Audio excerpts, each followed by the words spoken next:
divine intervention, the unseen hands guiding you. Imagine a world where you're never truly alone. Imagine a world where powerful, unseen hands are constantly working in your favor, where every step you take, every challenge you face, and every seemingly random encounter is part of a grand, benevolent design crafted just for you. This isn't just a spiritual theory. It's not wishful thinking or a fairy tale we tell ourselves to feel better. It is a profound truth that, once fully understood, can bring immense peace and clarity to your life. Hello and welcome. If you've ever felt a sense of being watched over, or if you're currently in a place where you feel profoundly lost and wish you are in the right place. We live in a world that prizes the tangible. We are taught to trust what we can see, touch, and measure. We build our lives on logic, on 5-year plans, on cause and effect. But what about the events that defy logic? What about the moments that feel like something more? Today, we are exploring these unseen forces. We are pulling back the curtain on the profound and comforting reality that divine intervention is actively orchestrating your path, leading you toward your highest good. And I promise you, understanding this changes everything. It changes how you see your past, how you navigate your present, and how you walk into your future. So let's begin. Section 1, The Whispers of Serendipity. Let me ask you something. Have you ever felt an uncanny alignment of events? A moment where things just fell into place at the absolute perfect time, in a way you never could have planned? Maybe you were thinking about an old friend you hadn't spoken to in a decade, and suddenly your phone rings, and it's them. Maybe you were laid off from a job you thought was your career, only to find a new opportunity a week later that was more aligned with your passions than you ever dreamed possible. Or perhaps it was simply you took a wrong turn while driving, only to discover a beautiful park or a shop you'd been looking for. We call these moments coincidences. We laugh them off and say, what are the chances? We attribute them to luck or random chance. But what if they're not random at all? This is the concept of synchronicity. The famous analytical psychologist Carl Jung coined this term to describe meaningful coincidences. These are events that appear to be causally unrelated, yet are experienced as occurring together in a meaningful way. It's the difference between dropping your keys and a bird flying overhead, two unrelated events, and thinking, I really need to find a new apartment, and then having a bird land on your windowsill holding a small, torn piece of a newspaper ad for an apartment rental in its beak. One is random. The other feels significant. It speaks to you. This is where we must ask the deeper question. Is it just luck? Or is it something more profound nudging us in a certain direction? Our logical minds crave explanations. Luck is an easy one. It's a placeholder for what we don't understand. It implies a chaotic, indifferent universe where things just happen. But the spiritual perspective offers a more comforting and, I believe, more accurate view. This view suggests that these whispers of serendipity are the fingerprints of the divine. They are subtle signposts, gentle nudges from a guiding intelligence, call it the universe, God, source, or your higher self. It's a communication system that operates outside our normal, linear understanding of time and space. Think of your life as a vast, complex tapestry. You are standing right in front of it, so close you can only see one or two threads at a time. You see the knot, the frayed end, the sudden change in color, and it all looks messy, confusing, and arbitrary. But the divine, the unseen force, is the weaver. It sees the entire design. It knows that the dark, rough thread of a challenge is necessary to make the bright, silver thread of your triumph stand out. It knows that this thread from your past needs to connect with that thread in your future. The serendipitous moments, the lucky breaks, the coincidental meetings are the weaver's hand reaching through to make sure the threads align. When you just miss that bus, maybe it's to protect you from an accident, or more likely, it's so you'll be on the next bus where you'll sit next to the person who will become your future business partner. When you get that flat tire, maybe it's to slow you down, forcing you to pull over at the exact spot where you see the for sale sign on your dream house. The challenge for us is to shift our perception, to stop dismissing these events as just luck and start paying attention, to pause in those moments and ask, what is the message here? What am I being shown? When you start to look for these meaningful coincidences, you'll be stunned at how often they occur.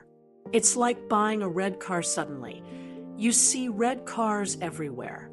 They were always there, but your awareness is now tuned to them. These are the first and perhaps most common ways the divine communicates.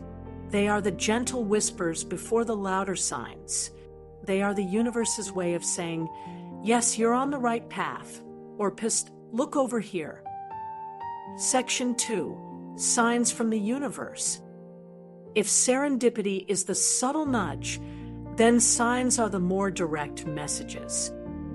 The universe speaks in a language of symbols, patterns, and repetition. It doesn't typically send a text message or an email, though sometimes the answers we need do pop up on our social media feed, which is its own form of modern synchronicity. Instead, it uses the world around us as its canvas. Are you deciphering these messages? One of the most common forms of this is recurring numbers. How many of you have experienced this? You glance at the clock, and it's always 11:11 or 3:33 or 4:44. You see the same number sequence on a license plate, then on a receipt, then as the timestamp on a video. Many spiritual traditions believe these angel numbers are direct codes. 11:11, for instance, is often seen as a gateway, a sign of spiritual awakening, a reminder to align your thoughts with your highest intentions. 4:44 is often interpreted as a sign of protection and divine support, a message that you are surrounded by loving, guiding energy. But it's not just numbers. It can be recurring symbols. Perhaps you're going through a painful divorce, feeling broken and trapped, and suddenly you start seeing butterflies everywhere.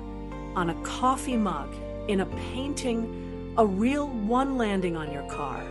The butterfly is a universal symbol of transformation, of resurrection, of emerging from the chrysalis into a new, more beautiful form. This isn't a coincidence. This is a profound, visual message of hope. You are transforming. This ending is a beginning.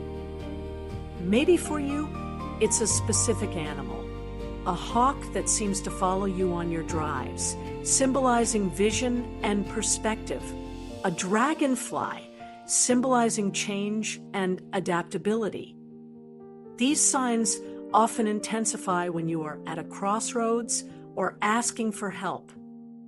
Then there are the moments of pure clarity, those aha moments, those sudden insights or downloads of information that seem to come from outside your own mind. You're in the shower or driving or washing dishes, your conscious mind is relaxed, and suddenly the solution to a problem you've been wrestling with for weeks just appears, fully formed, in your head. That's not just your brain. That is guidance. That is the unseen slipping a note into your consciousness when your ego and your logical mind finally get quiet enough to receive it. Let me tell you about Sarah. Sarah was a successful but deeply unhappy corporate lawyer. She felt a pull to do something creative, but she had no idea what. She was terrified to leave her high-paying job. She asked out loud, "Please just show me a sign. Show me what to do." That week, 3 separate, unrelated people said to her, "You have a really calming voice. You should have a podcast." The third time it happened, at a coffee shop from a total stranger, she said she felt a jolt like a small electric shock. It was so specific, so out of the blue. She started a podcast about transitioning from a corporate life to a creative one. Today, it's a top-rated show, and she's a full-time creative coach. She believes with all her heart that the universe literally spoke to her through those people. This is how it works. The divine uses the path of least resistance. It uses numbers, symbols, animals, songs on the radio, and even the offhand comments of strangers to get its message to you. The key is to remain open and aware. When you experience these repetitions, don't brush them off. Pause. Acknowledge them. Say thank you. Ask, what does this mean for me? You'll often find the answer bubbles up inside you almost immediately. Section 3, Guidance in the Storm. It's one thing to see signs when life is good. It's easy to believe in guidance when the serendipitous moments lead to joy, like finding a new job or meeting a new partner. But what about the storms? How do we find strength and direction during moments of profound crisis, loss, or uncertainty? When the phone call comes with terrible news, when a relationship ends, when the financial floor drops out from under us, when we are grieving or sick or feel utterly and completely alone. Where is the divine guidance then? This, I believe, is when the unseen forces are doing their most profound work. When we feel most alone, we are often most held. We have this idea that a divinely guided life should be free of pain. We think, if I'm being guided, why did this horrible thing happen? Why am I suffering? But the guidance isn't here to prevent the storms. The storms are often part of the guidance. Think about it. Trees don't grow deep roots on calm days. They grow deep roots when the winds blow, forcing them to anchor themselves more firmly into the earth. Our resilience, our spiritual depth, our compassion, our true strength, these are our roots, and they are forged in the storm. Guidance in the storm often doesn't look like a sign. It looks like a feeling. It's the unexplainable well of strength you find inside you to get through one more day. It's the sudden, unprompted phone call from a friend, checking in at the exact moment you were about to break down. It's the random book that falls off a shelf, which contains the exact paragraph you need to read to find a new perspective. It's the unexplainable peace that settles over you, even in the midst of chaos, a quiet knowing that somehow this is all going to be okay. This is the idea of resilience being divinely supported. You are not just mustering your own limited strength. You are being infused with a strength that is not your own. You are being carried.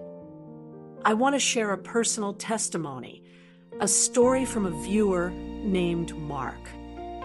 Mark lost his job of 20 years during a corporate downsizing. He was in his 50s. He was devastated. He told me he felt like his life was over. He spent a month in a daze, consumed by fear and anger. One morning, he was sitting at his kitchen table, unable to even get dressed, and he just said, "I can't do this. I give up. If you're out there, you have to take this."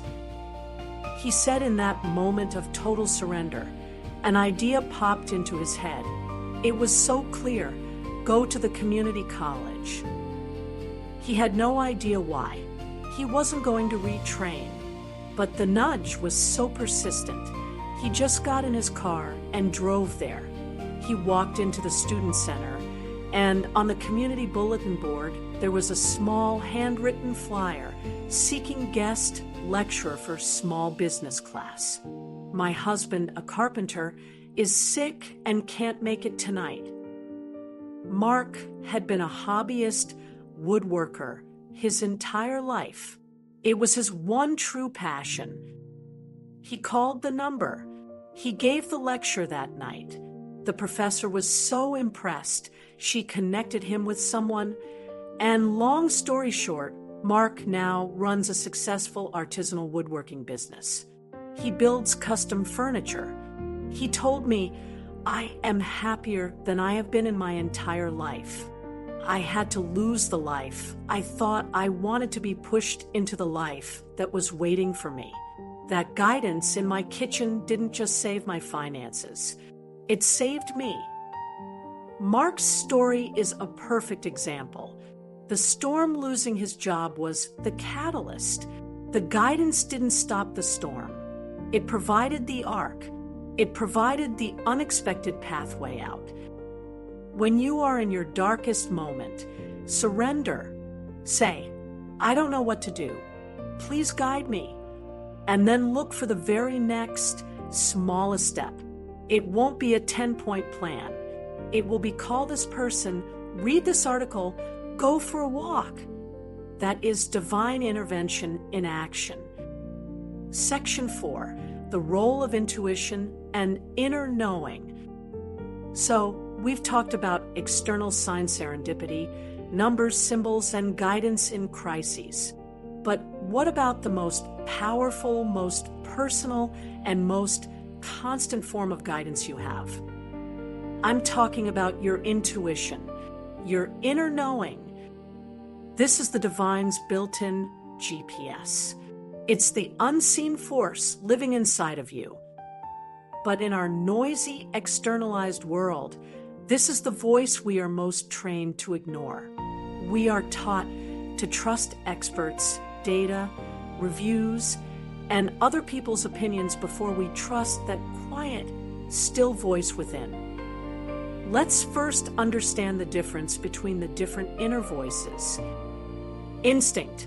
This is primal and physical. It's your body's survival mechanism. It's the jolt of adrenaline, the fight or flight response. When you walk into a dark alley and your body tenses, screaming, "Danger!" That's instinct. It's vital, but it's about physical safety. Gut feeling or intellect, this is emotional and analytical. It's your subconscious mind, which is like a supercomputer, rapidly scanning all your past experiences, learned behaviors, and sensory data. When you meet someone and think, "I don't trust this person," it's often your gut recognizing micro-expressions or a tone of voice that reminds you of someone who was untrustworthy in your past. It's very useful, but it is based on past data. Spiritual intuition or inner knowing, this is different. This voice is quiet. It's not loud or frantic like instinct. It's not emotionally charged like a gut feeling. It is a calm, clear, peaceful knowing. It often makes no logical sense. It's the voice that says, "Turn down that perfect, high-paying job." Your logical mind screams, "Why?" But the voice just calmly repeats, "It's not for you." This true, spiritual intuition is the voice of the divine, your higher self speaking directly to you. It's not based on your past, it's based on your path. It's guiding you toward your highest good, your soul's purpose. So, how do we cultivate this voice? How do we turn up its volume? First, you must create silence. You cannot hear a whisper in a rock concert. The rock concert is your busy mind, your phone notifications, the news, the endless chatter. You must practice stillness. This can be meditation, even 5 minutes a day. It can be walking in nature without headphones. It can be a no-input drive with the radio off. In the silence, the voice emerges. Second, practice mindful inquiry. This is where you actively ask for guidance. Before you go to sleep, you can pose a question. What is the right move for me regarding my career? Then let it go. Pay attention to your dreams, your feelings upon waking, or the ideas that pop into your head the next day. Third, start a knowing journal. Get a notebook. Anytime you have a hunch or an intuitive hit, write it down. Had a weird feeling I should take the long way home. Felt a strong urge to call my sister. Then, write down what happened. Took the long way home, missed a huge accident on the freeway. Called my sister. She was having a terrible day and really needed to talk. By tracking its accuracy, you build trust in this inner voice. You create a data log that proves to your logical mind that this system works. When trusting your inner wisdom, you'll find it leads to remarkable outcomes. There's a wonderful story of a woman named Maria who was a successful chef. She was offered a dream job, head chef at a prestigious new restaurant with a huge salary and a partnership stake. Everyone, her family, her friends, her mentors said, "You must take this. It's everything you've worked for." But every time she thought about signing the contract, she felt a cold, heavy no in her solar plexus. It made no sense. Logically, it was perfect, but her intuition was screaming. With terror, she turned the job down. Everyone thought she was crazy. 6 months later, the restaurant was a complete failure. It was embroiled in a financial scandal with its investors, and its reputation was ruined. If she had taken the job, her name and career would have been destroyed. 2 months after she turned it down, a small, unassuming storefront opened up for rent in her neighborhood. Her intuition lit up like a Christmas tree, a warm, expansive yes. She scraped together her savings and opened a tiny 20-seat bistro. Today, it's one of the most beloved restaurants in her city. Her intellect would have led her to ruin. Her intuition led her to her destiny. Your intuition is your most loyal guide. It will never steer you wrong. Your only job is to learn how to listen. Section 5. Embracing your guided journey. We've explored the whispers of serendipity, the overt signs from the universe, the hidden support in our darkest storms, and the infallible compass of our own intuition. What does this all mean for you right now? It means you can shift your entire perspective. You can move from a life of anxiety, striving, and forcing things to happen to a life of trust, flow, and co-creation. You can stop feeling like a lone, small boat tossed on a chaotic ocean and realize you are the ocean and you are also the boat with a powerful, unseen wind at your back, guiding you home. When you live with the awareness that you are always supported, everything changes. Failure is no longer failure. It's a divine redirection. Waiting is no longer wasted time. It's a sacred preparation. Challenges are no longer punishments. They are assignments for your growth. Coincidences are no longer random, they are confirmations. So, how do you embrace this guided journey? Here are a few practical steps you can start today. 1. Acknowledge and appreciate. Start simple. When a small synchronicity happens, you get a perfect parking spot. You think of a song and it comes on the radio, don't brush it off. Pause, smile, and say, "Thank you, I see you, I'm paying attention." Gratitude is the tuning fork that aligns you with this guiding frequency. 2. Practice receptive silence. I mentioned this before, but it's the most crucial step. Give the divine a chance to speak. Just 5 minutes a day. Sit, breathe, and just listen. Don't ask for anything. Just be an open vessel.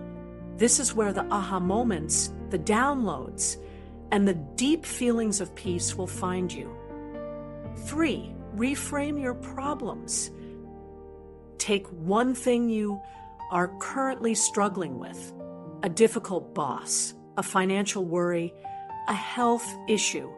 Now, hold it in your mind and ask this question: if this were here to guide me, what would it be trying to teach me?